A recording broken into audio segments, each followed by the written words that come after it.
नमस्कार, आप देख रहे हैं स्पेशल रिपोर्ट और आपके साथ में विजेंद्र सोलंकी। अमेरिका में नए राष्ट्रपति के शपथ की तैयारी शुरू हो चुकी है और इसके साथ ही मिडिल ईस्ट में जंग की तैयारी शुरू हो चुकी है। एक तरफ व्हाइट हाउस में शपथ की सुरक्षा के लिए रिहर्सल हो रही है तो दूसरी तरफ खाड़ी में युद्ध की रिहर्सल। एक तरफ ट्रंप हमास को चुनौती दे रहे हैं और बस 12 दिन की बात कर रहे हैं। उसके बाद मिडिल ईस्ट के लिए कहा जा रहा है कि नर्क का द्वार खोल दिया जाएगा, तो दूसरी तरफ ईरान युद्ध अभ्यास कर हमास को बता रहा है कि अमेरिका की धमकी से डरना नहीं है। लेकिन सवाल यह है कि ट्रंप जो खुद को शांति दूत बताते हैं और कहते हैं कि उनके आने के बाद दुनिया में शांति स्थापित करने की पूरी कोशिश की जाएगी, वो नर्क का द्वार खोलने को तैयार क्यों है और क्यों ईरान को लग रहा है कि खाड़ी में जंग शुरू हो जाएगी। साथ ही क्या यूक्रेन रूस की जंग का चैप्टर भी क्लोज होगा। आज हम आपको ट्रंप के शपथ लेने के साथ दुनिया में बदलाव और अगले 12 दिन बाद खुलने वाले नर्क के द्वार का पूरा सच बताएंगे।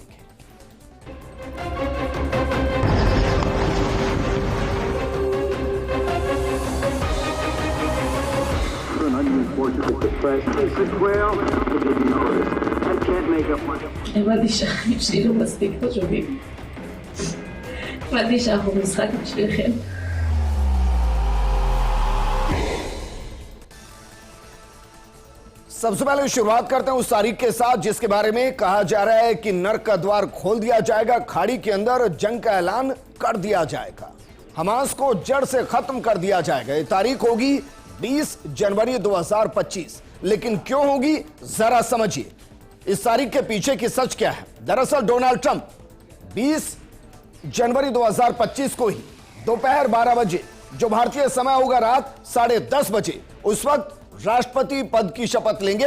और 20 जनवरी इसलिए महत्वपूर्ण क्योंकि अमेरिका के वो 47वें राष्ट्रपति बनेंगे और 20 जनवरी दरअसल मार्टिन लूथर किंग जूनियर का दिवस है और इस दिन अमेरिका के अंदर छुट्टी होगी। लेकिन क्या शपथ लेने के साथ ट्रंप खाड़ी देशों के लिए नर्क का द्वार खोल देंगे? ट्रंप ने दरअसल क्या बयान दिया है, इस बयान पर गौर फरमाने की जरूरत है। जरा इसको भी पढ़िए, जिसके बाद पूरी दुनिया ये देखना चाह रही है कि ट्रंप क्या करेंगे। ट्रंप कह रहे हैं कि कहर टूट पड़ेगा अगर बंधकों को रिहा नहीं किया गया। मैं समझौते के बीच में नहीं आना चाहता, लेकिन अगर मेरे शपथ ग्रहण से पहले वो नहीं लौटे तो मिडिल ईस्ट में नर्क के दरवाजे खुल जाएंगे। और यह कहा जा रहा है डोनाल्ड ट्रंप की तरफ से। लेकिन डोनाल्ड ट्रंप ने ऐसा क्यों कहा है, इसको समझने की जरूरत है। दरअसल इजराइल और अन्य जगहों से लोग मुझे फोन कर रहे हैं। ट्रंप कह रहे हैं कि इजराइल और अमेरिका के अलग अलग हिस्सों से लोग उन्हें फोन कर रहे हैं। वो ट्रंप से विनती कर रहे हैं कि ट्रंप उन्हें छुड़ा लेंगे। ट्रंप कह रहे हैं कि मेरे पास बच्चों के माता पिता रोते हुए आ रहे हैं जिनको हमास ने बंधक बनाया हुआ है। ट्रंप कह रहे हैं कि मैं बातचीत को नुकसान नहीं पहुंचाना चाहता। अगर मेरे पदभार ग्रहण करने से पहले सौदा नहीं हुआ तो अब 2 सप्ताह में वो सब होगा जो किसी ने नहीं देखा। मध्य पूर्व में सब कुछ बर्बाद कर दिया जाएगा। दरअसल 7 अक्टूबर 2023 को हमास ने अचानक इजराइल पर हमला कर दिया था। 1200 लोगों की हत्या कर दी थी और हमास ने लगभग 250 लोगों को बंधक बनाया था। इन बंधकों में अमेरिकी भी शामिल बताए गए। इसके बाद इजराइल ने हमास पर जवाबी कार्रवाई शुरू की, जिसमें अब तक कहा जा रहा है कि 45,000 से ज्यादा जानें जा चुकी हैं। कहा जा रहा है कि बंधक अमेरिकियों में भी कईयों की जान जा चुकी है, लेकिन जो बचे हैं उनको बचाने के लिए डोनाल्ड ट्रंप ने धमकी दी है सीधे हमास को। लेकिन जिस बातचीत का जिक्र डोनाल्ड ट्रंप कर रहे हैं, जिसके बारे में वो कह रहे हैं कि वो बातचीत में बाधा नहीं बनना चाहते, वो बातचीत किसके बीच है, इसको लेकर अमेरिका के मिडिल ईस्ट में जो विशेष दूत हैं उन्होंने एक बयान दिया। वो बयान भी जरा देखिए, उन्होंने क्या बयान दिया है। ये बयान दिया है कि अंतिम बातचीत चरण में है, बातचीत अंतिम चरण में है। मैं चर्चा नहीं करना चाहता कि इसमें देरी क्यों हुई। नेगेटिविटी से जाने का कोई मतलब नहीं है। ये चार्ल्स विटकॉक हैं जो कि अमेरिका के विशेष राजदूत हैं और मिडिल ईस्ट के अंदर हैं। वो कह रहे हैं कि बातचीत इस वक्त अंतिम चरण में चल रही है, लेकिन वो ये भी कह रहे हैं कि मैं नेगेटिविटी में नहीं जाना चाहता। सीधे तौर पर शायद जो बाइडेन की तरफ इशारा करें कि शायद उनकी वजह से अमेरिकन वापस नहीं लौट पाए क्योंकि उन्होंने युद्ध को भड़काने की कोशिश की। लेकिन जिस बातचीत की बात हो रही है वो बातचीत कहां हो रही है, किनके बीच में हो रही है, और जो कहा जा रहा है कि अंतिम चरण में है उसमें कितने बंधकों को छुड़ाने की बात हो रही है और अमेरिकन उनमें कितने हैं। दरअसल हमास और इजराइल के बीच कतर में बातचीत हो रही है। हमास ने गाजा में बंधक बनाए गए 34 लोगों के नाम बताए हैं, इनमें 2 अमेरिकी नागरिक भी शामिल हैं। हमास सीजफायर के बदले में बंधकों को रिहा करने के लिए तैयार है। बाइडेन प्रशासन 1 साल से भी ज्यादा समय से गाजा में युद्ध विराम की असफल कोशिश कर रहा है। 7 अक्टूबर के हमले के कुछ सप्ताह बाद पहल जरूर हुई, युद्ध विराम में दर्जनों बंधकों को रिहा भी किया गया था, लेकिन बाद में लड़ाई को रोकने और अन्य बंधकों की रिहाई सुनिश्चित करने के लिए कुछ भी नहीं किया गया और इसलिए यह लड़ाई रुक ही नहीं पाई। हालांकि इसमें एक और सवाल है, क्योंकि नेतन्याहू की तरफ से कहा गया कि उनको कोई लिस्ट नहीं सौंपी गई है, जबकि हमास यह कह रहा है कि उन्होंने बाकायदा 34 बंधकों की लिस्ट सौंपी है। तो क्या वाकई में लिस्ट है या नहीं, अमेरिकन कैद है या नहीं, जो अमेरिकन कैद है वो जिंदा है भी या नहीं, यह अपने आप में बड़े सवाल है। लेकिन इन सब के बीच में एक वीडियो जारी हुआ। वो वीडियो है इजरायली सैनिक लीरी एल्बाग का, जिसकी उम्र महज 19 से 20 साल बताई गई और वो हमास के चंगुल में है। उसमें वो क्या कह रही हैं ये हम आपको बता रहे हैं, क्योंकि वीडियो काफी ज्यादा हृदय विदारक और वो इजरायली भाषा में आप समझ नहीं पाएंगे। वो कह रही हैं कि मैं अभी सिर्फ 19 साल की हूं, मेरी पूरी जिंदगी रुक गई है। हमें 450 दिनों से ज्यादा समय से बंधक बनाकर रखा गया है। नेतन्याहू सरकार मुझे और दूसरे बंधकों को भूल चुकी है। मुझे लगता है कि हमास की कैद में फंसे इजरायली लोग सरकार या सेना के लिए प्राथमिकता है ही नहीं। और ये कौन कह रही है?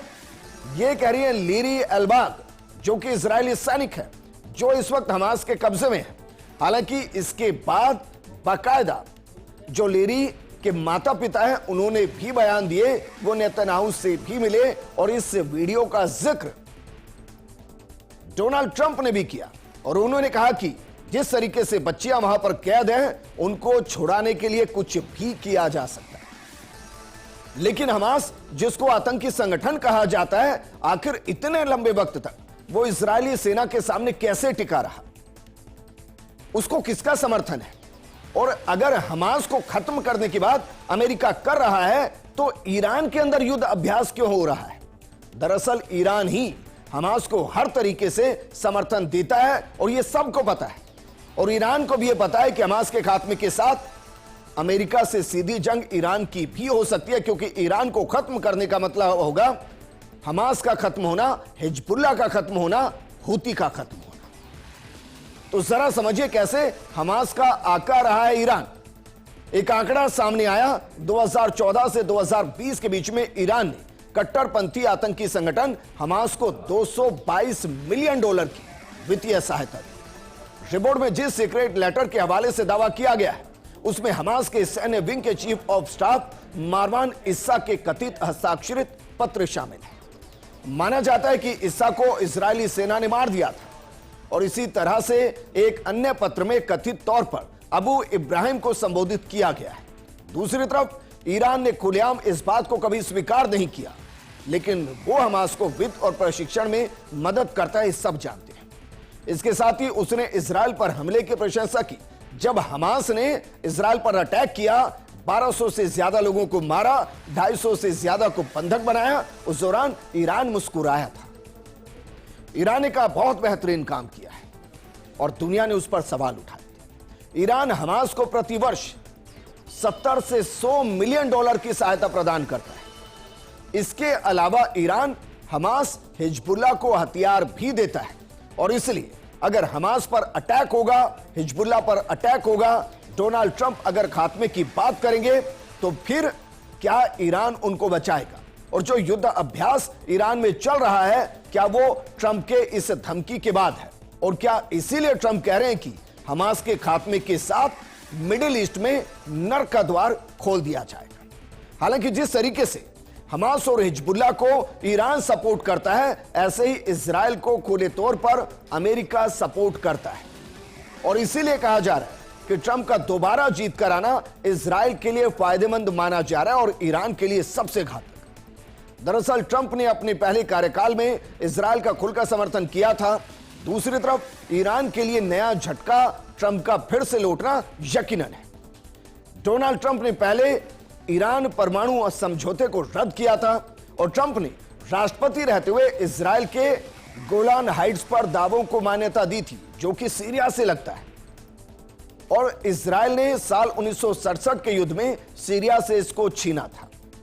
नेतन्याहू डोनाल्ड ट्रंप को अब तक का सबसे अच्छा मित्र तक कह चुके हैं और ट्रंप ने ही यरूशलेम को इजराइल की राजधानी के रूप में मान्यता दी थी। दो बड़े फैसले जिसको अंतर्राष्ट्रीय स्तर पर माना नहीं गया। पहला, यरूशलेम को इजराइल की राजधानी और दूसरा, गोलान हाइट्स को सीधे तौर पर इजराइल का हिस्सा, क्योंकि इजराइल ने एक तरफा तौर पर इसको अपने देश का हिस्सा बताया, जबकि सीरिया कहता है कि ये उनका हिस्सा है। और फिलहाल क्योंकि तुर्की इजराइल के खिलाफ सीरिया के अंदर कंट्रोल कर रहा है, तो तुर्की भी नहीं चाहेगा कि गोलान हाइट्स पूरे तरीके से इजराइल की कब्जे में रहे, क्योंकि गोलान हाइट्स से दमिश्क को सीधा अटैक किया जा सकता है और ये सीरिया भी जानता है और तुर्की भी। तो जरा सोचिए, अगर इजराइल के खिलाफ ईरान आता है तो क्या सीरिया समर्थन करेगा और क्या तुर्की भी समर्थन करेगा? और अगर ऐसा होता है तो क्या अमेरिका इजराइल के साथ साथ तुर्की, सीरिया और ईरान पर अटैक करेगा? और क्या इसीलिए कहा जा रहा है कि मिडिल ईस्ट में नर्क का द्वार ट्रंप के आने के बाद खुल सकता है? हालांकि यह भी सच है कि इजराइल ने एक इलाके का नाम ट्रंप के नाम पर ट्रंप हाइट्स रखा है और यह गोलान हाइट्स के चट्टानी इलाकों में अलग से बने प्री फैब्रिकेटेड घरों की एक बस्ती है और इसको आप गिफ्ट के तौर पर देख सकते हैं, कह सकते हैं। लेकिन इजराइल और हमास दोनों की ताकत को समझें तो जरा देखिए दोनों की ताकत क्या है। दरअसल आप यह कह सकते हैं कि जब हम हमास की ताकत की बात करेंगे तो हम ईरान की ताकत की बात करेंगे, हम एक तरीके से ईरान की ताकत की बात करेंगे तो रूस की ताकत की बात करेंगे, और दूसरी तरफ जब हम इजराइल की बात करेंगे तो हम अमेरिकन ताकत की बात करेंगे। और इसलिए एक छोटा सा कंपैरिजन दोनों की ताकतों के बीच में, क्योंकि अगर नर्क के द्वार को खोलने की बात अमेरिका कर रहा है तो सीधे तौर पर जो टकराएंगे वो इजराइल और हमास होंगे। ऐसे में दोनों की वर्तमान ताकत क्या है? सबसे पहले बात करते हैं हमास की। Kornet anti tank missile versus Israel का मैरकावा टैंक, ये दोनों की ताकत। Kornet anti tank missile man portable है, यानी कंधे से दागी जा सकती है। इन्हें 250 लॉन्चर्स के साथ रूस से खरीदा गया।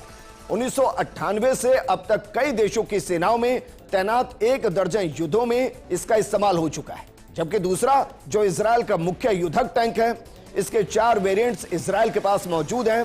65 टन का यह टैंक 4 क्रू मेंबर्स और 6 सैनिकों के साथ युद्ध मैदान में उतरता है।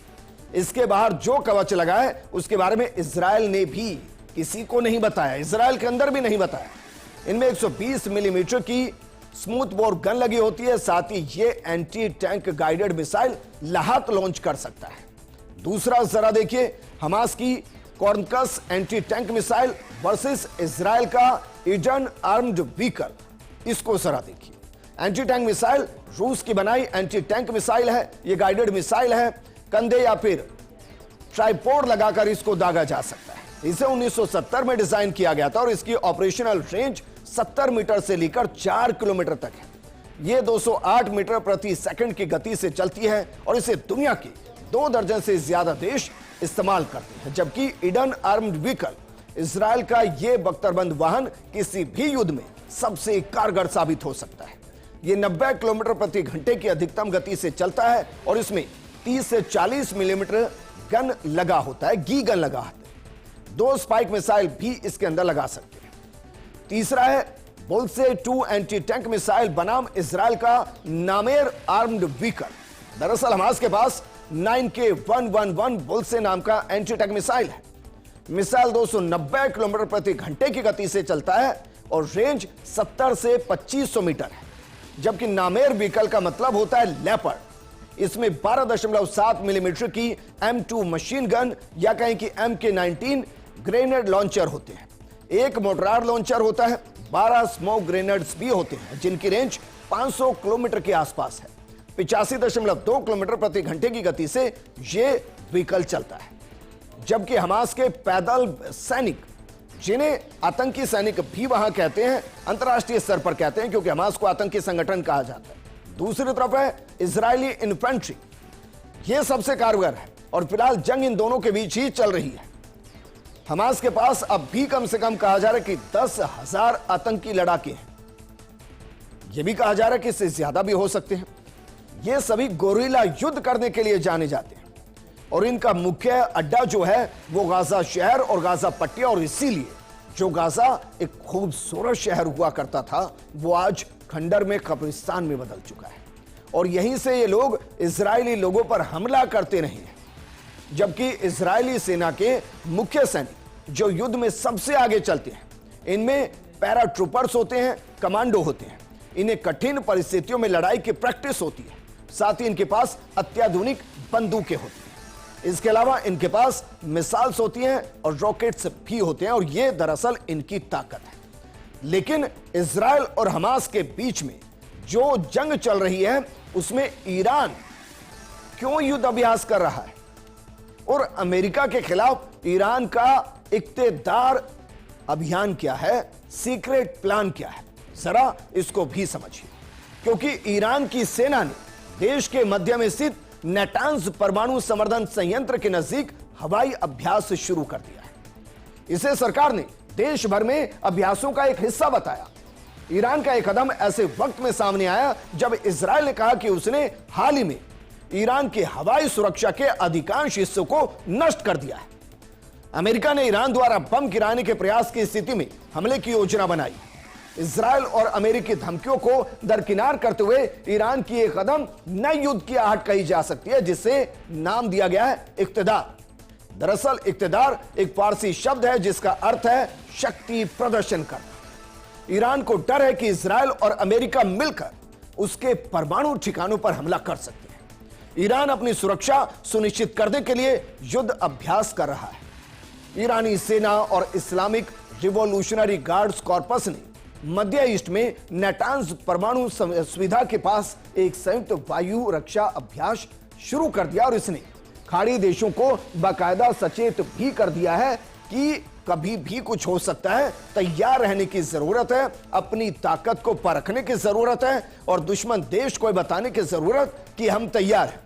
तो चलिए, अगर मानकर चलें कि हमास, हालांकि हम मानकर चलें कि हमास अमेरिकी बंधकों को डोनाल्ड ट्रंप की शपथ से पहले रिहा कर देगा, लेकिन अगर नहीं करता और ट्रंप जो कह रहे हैं वो करते हैं और नर्क के द्वार को खोलते हैं, तो इन नर्क का द्वार किन देशों के बीच में सीधे टकराव की स्थिति लेकर आएगा, जरा इस पर नजर डालते हैं कि किस देश के साथ कौन सा देश वर्तमान स्थिति के अंदर खड़ा हुआ है। जरा देखिए, सबसे पहले बात करते हैं इजरायल की। इजरायल के साथ भारत है, अमेरिका है, फ्रांस है, यूएई है, ऑस्ट्रेलिया है, जर्मनी। इसमें भारत सीधे तौर पर इजरायल के साथ है, लेकिन भारत कहता है कि उसका पक्ष इधर भी नहीं है उधर भी नहीं है, क्योंकि भारत शांति के पक्ष में है। तो अगर जंग की स्थिति होगी तो भारत तटस्थ भूमिका निभाएगा, बहुत कम संभावना है कि वो सीधा जंग में कूदेगा। जबकि हमारा समर्थक देश Qatar, Lebanon, Afghanistan, Iran, Kuwait और पाकिस्तान, तो क्या वाकई में इजरायल और हमास के बीच की जंग और इसमें अमेरिका अगर हमास के खात्मे के लिए अपने हथियारों का सीधे तौर पर इस्तेमाल करता है, तो क्या ईरान हमास के समर्थन में उतरेगा? और अगर ईरान उतरता है तो क्या सीरिया और तुर्की भी उतरेंगे? ये उनको तय करना है, लेकिन हम मानकर चल रहे हैं कि ट्रंप की धमकी के बाद हमास कम से कम अमेरिकी बंदियों को रिहा कर देगा। लेकिन जिस तरीके से मिडिल ईस्ट में नर्क के दरवाजे को खोलने की बात ट्रंप कर रहे हैं, बिल्कुल उसी तरीके से रूस और यूक्रेन की जंग को रोकने की बात भी ट्रंप कर रहे हैं। साथ में नेटो को खत्म कर या एक तरीके से असक्रिय करने की बात भी ट्रंप कर रहे हैं, क्योंकि ट्रंप कह रहे हैं कि अमेरिकी अर्थव्यवस्था का एक बड़ा हिस्सा नेटो देशों को सुरक्षा देने में जाता है, जंग में फंडिंग करने में जाता है और उसे अर्थव्यवस्था टूटती है और वो ये नहीं चाहते हैं। हालांकि इसको लेकर बाकायदा ट्रंप ने बयान भी दिया था। उन्होंने कहा था कि रूस और यूक्रेन को रुकना होगा। पिछले 3 सालों में हजारों लोग मारे गए, चाहे वो सैनिक हो या शहरों में बैठे लोग हों, हम युद्ध रोकने की दिशा में काम करेंगे। हमारी प्राथमिकता युद्ध को समाप्त करना है। यूक्रेन को सैन्य सहायता से अमेरिकी संसाधनों की बर्बादी को रोकना है, यह उन्होंने कहा था। लेकिन ट्रंप अगर राष्ट्रपति पद पर बैठने के बाद यह सब करते हैं तो क्या वाकई में अमेरिका को इसका फायदा होगा? क्योंकि जिस तरीके से ट्रंप अमेरिका को चलाते आए हैं उसमें दो स्थिति तो स्पष्ट है। एक, इजरायल का खुलकर समर्थन किया है। दूसरा, ट्रंप के बीते सालों के अंदर जब वो राष्ट्रपति रहे कोई बड़ी जंग नहीं हुई, जबकि जो बाइडेन के दौर में हर एक साल में एक जगह सुलगती हुई नजर आई। तो चलिए यह भी समझते हैं कि क्या वाकई में ट्रंप के आने के बाद, शपथ के बाद, क्या सिर्फ हमास के जरिए मिडिल ईस्ट में नर्क के दरवाजे खोले जाएंगे या इसके अलावा भी कुछ है? दरअसल ट्रंप ने 9 सूत्रीय एजेंडे को सेट किया है।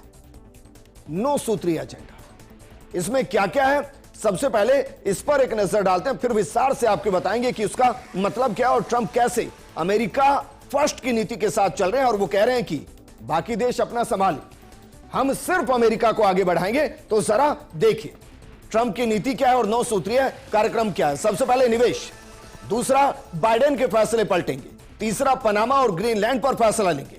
इसके बाद अगर बात करें चौथे फैसले की तो मैक्सिको और कनाडा पर टैरिफ लगाएंगे, मैक्सिको की खाड़ी का नाम बदलेंगे, कैपिटल हिल्स आरोपियों को क्षमादान देंगे, हमास को अल्टीमेटम दे चुके हैं, ऋण सीमा पर विचार करेंगे और नई पवन चक्कियों पर रोक लगाएंगे। ये बाइडेन के वो 9 फैसले हैं जिनके ऊपर कई देशों की नजर है और कई देशों के अंदर इसके बाद बड़ा बदलाव नजर आएगा। एक एक करके शुरू करते हैं। पहले निवेश की बात करते हैं। डोनाल्ड ट्रंप का पूरा फोकस अमेरिका में निवेश को बढ़ावा देना और लोगों के लिए रोजगार के अवसर पैदा करने पर है। दूसरा फैसला, बाइडेन के फैसले को पलट देंगे। जो बाइडेन ने जलवायु एजेंडे को प्राथमिकता देते हुए कई इलाकों में समुद्र में तेल और गैस ड्रिलिंग पर प्रतिबंध लगा दिया था, डोनाल्ड ट्रंप इस प्रतिबंध को खत्म करने पर आमादा है और उसका असर पूरी दुनिया पर होगा। तीसरा, ट्रंप ने पनामा नहर और ग्रीनलैंड पर नियंत्रण पाने के लिए सैन्य बल के प्रयोग की संभावना से इनकार नहीं किया है, वो ये कर सकते हैं। इसके बाद मैक्सिको और कनाडा पर टैरिफ लगाएंगे। डोनाल्ड ट्रंप शपथ लेने से पहले ही कनाडा के साथ साथ मैक्सिको पर 25% टैरिफ लगाने का ऐलान कर चुके हैं। हालांकि वो तो ये भी कह चुके हैं कि मैक्सिको और कनाडा अगर चाहे तो अमेरिका का हिस्सा बन सकते हैं। मैक्सिको की खाड़ी का नाम बदल देंगे। मैक्सिको की खाड़ी जिसे वर्तमान में गल्फ ऑफ मैक्सिको कहते हैं, उसका नाम बदलकर अमेरिका की खाड़ी यानी कि गल्फ ऑफ अमेरिका कर दिया जाएगा। कैपिटल हिल हिंसा से संबंधित लोगों को क्षमादान दे दिया जाएगा। आपको ध्यान होगा 2021 में डोनाल्ड ट्रंप के अमेरिकी राष्ट्रपति चुनाव हारने के बाद उनके समर्थकों ने अमेरिकी संसद कैपिटल हिल्स पर धावा बोल दिया था। ट्रंप पर तब नतीजों को पलटने की साजिश रचने का आरोप भी लगा था, लेकिन अब अपने समर्थकों को वो क्षमादान दे देंगे। हमास को कड़ी चेतावनी दी जा चुकी है। ट्रंप ने कहा कि अगर उनके पदभार ग्रहण करने तक हमास ने इजरायल के बंधकों को नहीं छोड़ा तो सब कुछ गड़बड़ हो जाएगा, सब कुछ बिगड़ जाएगा। उनकी इस धमकी को एक तरह से हमास के लिए डेडलाइन के तौर पर देखा जा रहा है। अगर ऐसा नहीं होता तो ट्रंप कोई बड़ा कदम उठा सकते हैं। ऋण सीमा के विस्तार की भी बात कही है। डोनाल्ड ट्रंप ने ऋण सीमा बढ़ाए जाने की बात कही। उन्होंने कहा कि वो चाहते हैं कि अमेरिकी कांग्रेस देश की ऋण सीमा को बढ़ाए। उन्होंने कहा कि वो संघीय सरकार को अपने ऋण पर चूक करते हुए नहीं देखना चाहते, जो वर्तमान में $36 ट्रिलियन के आसपास। दरअसल अमेरिकी सरकार हर बार उधार लेकर बजट में खर्च किए जाने वाले पैसों की पूर्ति करती है और उसके बाद उसे अलग अलग देशों में जंग के मैदान में झोंक देती है। इसके अलावा नई पवन चक्कियां बनाने पर रोक लगा देंगे। डोनाल्ड ट्रंप ने ऐलान किया है कि वो पदभार संभालने के बाद नई पवन चक्कियां बनाने पर रोक लगा देंगे। संयुक्त राज्य अमेरिका में कोई नई पवन चक्कियां नहीं बनाई जाएंगी। उनका ऐलान सीधे तौर पर जो बाइडेन प्रशासन को फटकार है, क्योंकि हाल ही में बाइडेन प्रशासन ने 11 कमर्शियल पवन परियोजनाओं को मंजूरी दी है। लेकिन इस सबके बीच में नजर इसी पर है कि क्या हमास अमेरिकी सैनिकों को या बंधकों को वापस लौटा देगा या नर्क के द्वार को खोल देगा। अब सवाल एक और है, ईरान के सामने क्या वाकई में सीधा अमेरिका होगा? दरअसल ट्रंप पिछले कार्यकाल में ईरान के साथ युद्ध के करीब पहुंच गए थे। अरब में जारी युद्ध में ईरान की भूमिका साफ है। वो एक्सिस ऑफ रेजिस्टेंस के नाम के ऊपर लेबनान में हिजबुल्लाह, फिलिस्तीन में हमास और यमन में हूतियों को सैन्य साजो सामान दे रहा है और इजराइल पूरी लड़ाई ईरान के प्रॉक्सी के तौर पर लड़ रहा है। और इसीलिए अमेरिका अगर खाड़ी देशों में जंग की शुरुआत करता है तो यकीनन एक नर्क का द्वार खुलेगा और वो कितने देशों तक पहुंचेगा बता पाना मुश्किल, क्योंकि इसमें अब 12 दिन बाकी। इस प्रोग्राम में फिलहाल इतना ही, लेकिन आप बने रहिए फर्स्ट इंडिया न्यूज के साथ, क्योंकि खबरों का सिलसिला लगातार जारी है। नमस्कार।